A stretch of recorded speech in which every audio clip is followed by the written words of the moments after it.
کہ یا اللہ یا رحمان یا کریم یا رحیم یا اللہ یا رحمان یا کریم یا رحیم یا اللہ یا رحمان. اے امیر شام تیرے جاہ و منزلت کی قسم میں تیرے نام کا ڈنکا بجا کے چھوڑوں گا.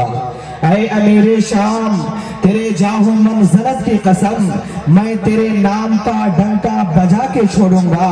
اور تیرے نام سے جو جلتے ہیں ملحد و زندیق، جو تیرے نام سے جلتے ہیں ملحد و زندیق، میں انہیں خدا کے غضب سے ڈرا کے چھوڑوں گا. میں انہیں خدا کے غضب سے ڈرا کے چھوڑوں گا. جناب حضرت مفتی صاحب دامت برکاتہم مائک پر. السلام علیکم ورحمۃ اللہ وبرکاتہ.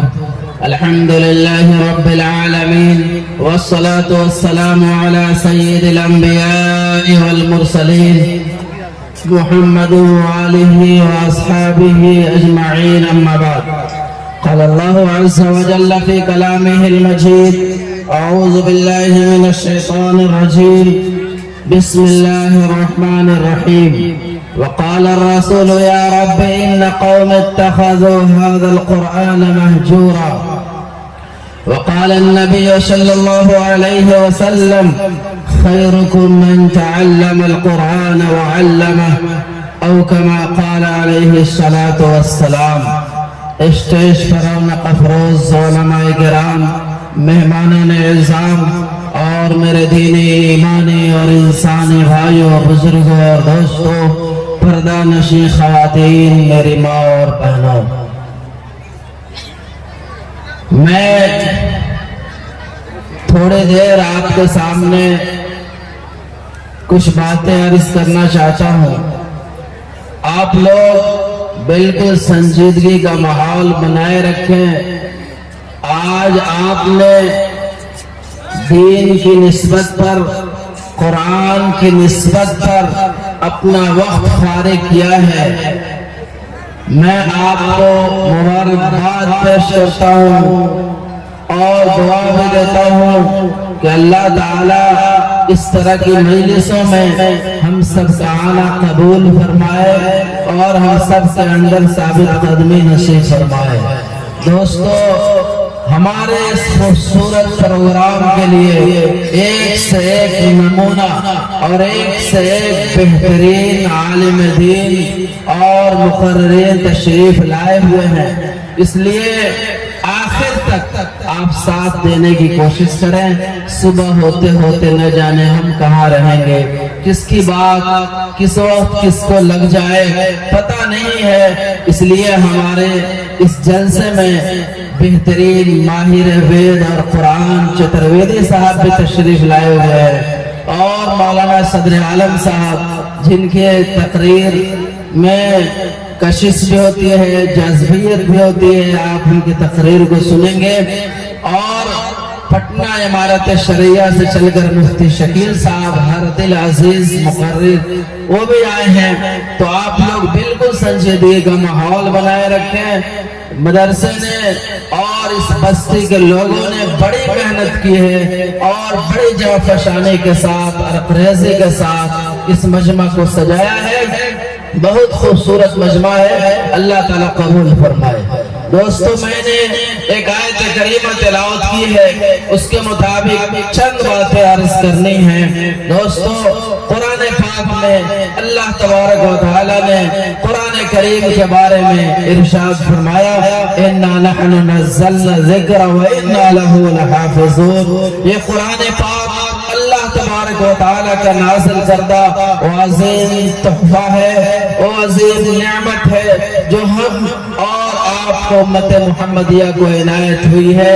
یہ قرآن پاک اللہ رب العزت کی عطا کردہ حسین تحفہ ہے، اور وہ دستور حیات ہے، منشور حیات ہے، ضابطۂ حیات ہے، اور پوری زندگی گزارنے کا طور طریقہ اس میں موجود ہے. یہ قرآن پاک اللہ تبارک و تعالیٰ کی طرف سے نازل کردہ وہ عظیم تحفہ، جس کا چومنا بھی عبادت، جس کا چھونا بھی عبادت، جس کا محبت سے سینے سے لگانا بھی عبادت، اور جس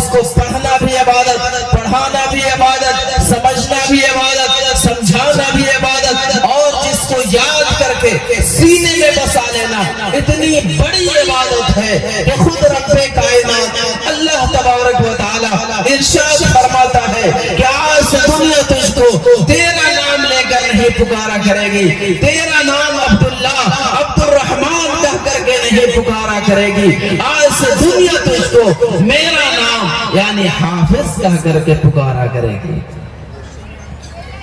جس کا لاڈلا دلارا بیٹا قرآن دیکھ کر پڑھنے لگے، ماں باپ کے سارے گناہ معاف ہو جاتے ہیں، اور اگر اس کو یاد کر کے سینے میں بسا لیتا ہے، دنیا میں بھی اللہ اس کو عزت دیتا ہے، چین سکون کی روزی نصیب فرماتا ہے، اور کل قیامت کے دن جو مقام ہوگا قرآن پاک میں 6666 آیتیں ہیں، اور کل قیامت کے دن اس کی منزلیں بھی 6666 ہوں گے۔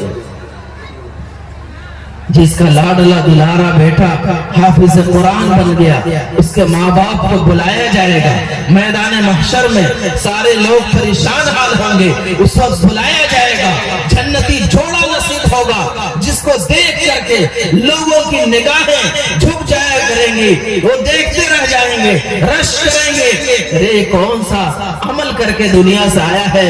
کہا جائے گا اس نے اپنے بیٹے کو انگریزی اسکولوں میں نہیں ڈالا، اس نے یونیورسٹیوں کا منہ نہیں دکھلایا، اس نے کالجوں کا طواف نہیں کرایا، بلکہ بوریا نشین چٹائیوں پر بیٹھنے والے علماء کرام کے سامنے بھیج کر کے، حفاظ کرام کے سامنے بھیج کر کے اپنے بیٹے کو کچی دال اور چاول کھلا کر کے اس نے حافظ قرآن بنایا تھا، جس کا رتبہ یہ ہے کہ اس کے ماں باپ کو یہ جوڑا نصیب ہوا ہے۔ یہ سورج مان پڑ جائے گا دوستو، جس کے خاندان میں 10 ایسے لوگ جن پر جہنم واجب ہو چکی ہوگی، یہ بخشوا کر جنت دلائے گا۔ کیا اعزاز ہے، کیا ایوارڈ ہے۔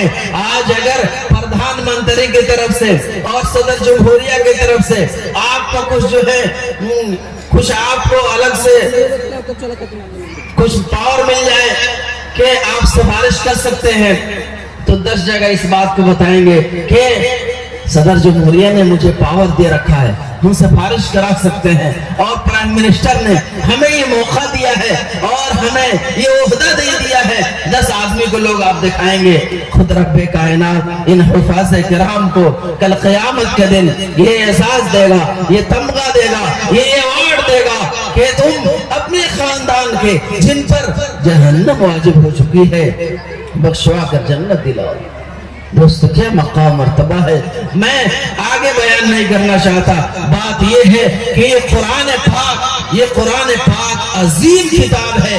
ہم مسلمانوں کا یہ عقیدہ ہے کہ زمین کے اوپر آسمان کے نیچے اتنے مقدس کوئی اور کتاب نہیں ہے، لیکن یہ قرآن ہماری زندگی میں نہیں ہے، یہ قرآن ہماری زندگی میں نہیں ہے، اس پر عمل نہیں ہے۔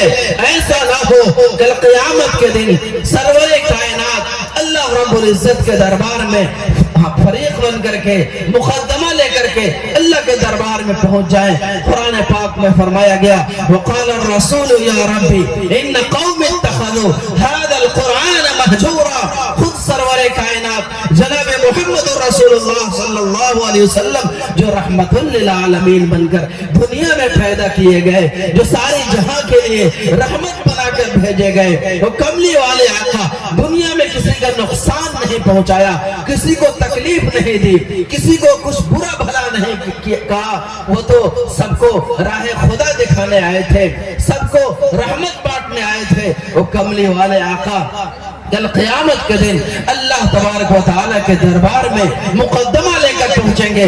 کن کے خلاف؟ ہم مسلمانوں کے خلاف، اپنی امتیوں کے خلاف۔ اے اللہ، یہ آپ کے میرے امتی ہیں، یہ آپ کے بندے ہیں جو دنیا میں قرآن چھوڑ چکے تھے۔ ایسا نہ ہو کہ ہمارا بھی نام ان قرآن چھوڑنے والوں میں آ جائے۔ دوستو ہم قرآن پڑھتے ہیں لیکن اس پر عمل نہیں ہے، آیتیں پڑھتے ہیں لیکن ہماری زندگی میں نہیں ہے۔ قرآن پاک میں فرمایا گیا وَأَمُرْ أَهْلَكَ بِالصَّلَاةِ وَاسْتَبِرْ عَلَيْهَا، کہ نبی حکم دیجئے اپنے گھر والوں کو کہے گا نماز پڑھنے کا، اور آپ اس پر جم جائیے، آپ بھی پڑھیے. ایسا نہیں ہے کہ آپ نبی ہیں تو آپ کو چھٹکارا ہو جائے. نبی ہے تو آپ کو بھی چھٹکارا نہیں ہے، آپ بھی جمے رہیے اور اپنے گھر والوں کو بھی حکم دیجیے. لا نسألک رزقا، ہم آپ سے روزی نہیں مانگتے، ہم خود روزی دیں گے، ہم خود روزی دینے والے ہیں. لیکن نماز پر جم جائیے، اپنے گھر والوں کو حکم دیجیے، آپ خود نماز پڑھیے اور نماز کا حکم دیجیے.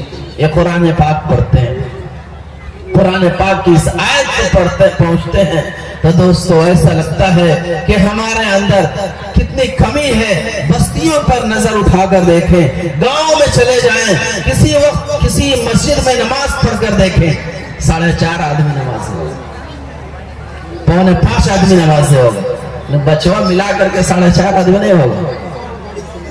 بڑا مشکل سے کسی طریقے سے امام صاحب ہیں تو اذان ہو جا رہی ہے. پوچھا جاتا ہے گاؤں میں کتنے گھر آبادی ہے؟ 70 گھر کی آبادی ہے. خدا کی قسم گھر پیچھے ایک آدمی اگر مسجد میں پہنچتا مسجد کا پیٹ بھر جاتا.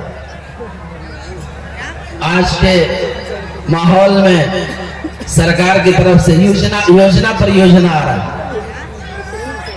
تو اس وقت جو ہے جب لکھانے جاتے ہیں راشن کارڈ بن رہا ہے تو پھولا کارڈ بن رہا ہے تو یہ بن رہا ہے تو اس وقت جو ہے باپ بھی ہے یا بھائی بھی ہے تو کہتا ہے کہ نہیں یہ میرا بھائی الگ ہے اور یہ میرا بھائی الگ ہے. باپ کہتے ہیں میرا بیٹا الگ ہے، یہ میرا بیٹا الگ ہے.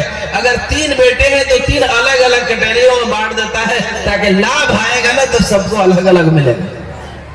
یوجنا آئے گا تو فائدہ سب کو ہوگا، نہیں تو ایک ملے گا تو اسی میں سب کو تقسیم ہو جائے گا، بٹا جائے گا. الگ الگ لکھایا جائے گا تو الگ الگ فائدہ ہوگا. سب لوگ لکھاتے ہیں. دوستو دنیا کے معاملے میں دنیا کا فائدہ حاصل کرنے کے لیے ہم لوگ الگ الگ لکھاتے، الگ الگ اپنا نام دیتے ہیں، لیکن خدا کے دربار میں حاضری کے لیے گھر پیچھے ایک آدمی بھی نہیں پہنچتا.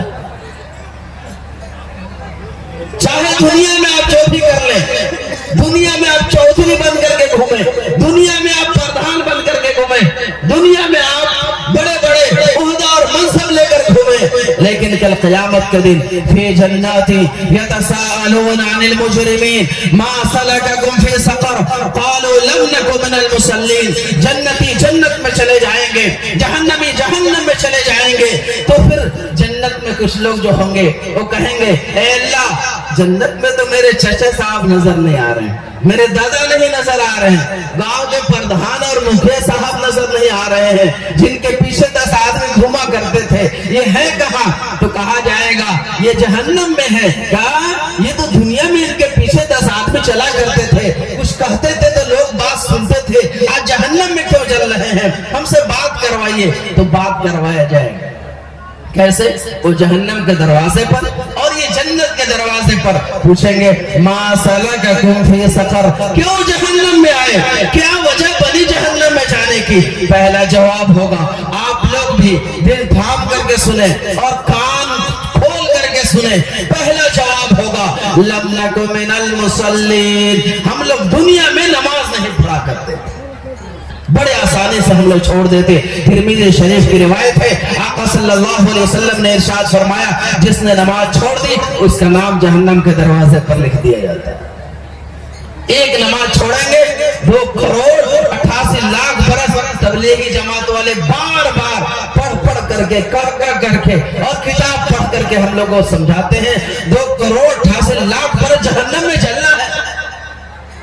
آسانی کے ساتھ ہم قبول کر لیتے ہیں، سنتے سنتے سن ہو گئے ہیں. آپ گھر جائیے، ایک ایگزامپل، گھر جائیے، گھر جا کر کے جب سب لوگ سو جائے یا جگہ رہے آپ ایک آگ جلائیے. اس آگ میں ایک پورا جسم نہیں، جسم کا ایک حصہ، انگلی کا ایک ٹکڑا اس پر رکھیے، 1 منٹ کے لیے جلائیے اور پوچھئے اپنے نفس سے تکلیف ہو رہی ہے؟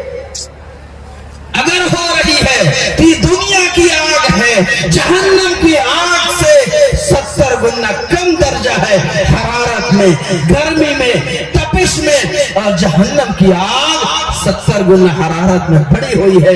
یہ دنیا کی آگ تھوڑی دیر کے لیے